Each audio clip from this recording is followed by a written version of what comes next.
Hi guys, welcome to TFA Files TV. We are back again with the latest gossip. Nyaya dziri kupisa dziri kutenderera pasocial media. Olinder achireplaya zvakaitika kuti sei Michael Magz akakanda mari yakamupa kuti ape Holy Ten yemakorokoto on stage. Anyora kuti vana mikoko, what you did was wrong. That money was meant for Holy Ten, not you.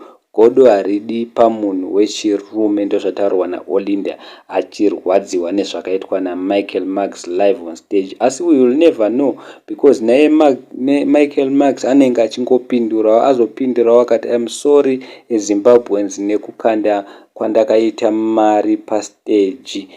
Hatisi tese tinotambura, but zvese nezvitaurwa naMichael Magz anogona kunge achitotaurirana naHoly Ten, asi we don't know kuti Holy Ten akafara nazvo here zvokukandwa nemari, zvokukandwa mari pastage, because pakakanda Michael Magz mari Holy Ten akacheuka kaviri katatu zvakaratidza kuti anenge akarwadziwa. We don't know kuti which one is which, asi Michael Magz ari kuuya nenyaya yekuti achimira achiti iye Holy Ten ndiye akati ndikande mari pastage because haadi kuitiswa nani naOlinder Chapel. Musakangana kuti Olinder Chapel akutaura nezvegodo, asi iye akaitirawo Shema TV godo, akadzorera vanhu mari dzaShema TV they go fund me. Saka guys, handizivi kuti munoti kudi. Please comment down below mutiudzewo because Olinder ari kurwadziwa zvikuru because mari yake yakapa Holy Ten yakakandwa pa live on stage, vanhu vakazvitorera zvavo zvisinei. Akari kudedzera kuti yanga yakawandisa, asi Holy Ten pakakandwa mari akacheuka.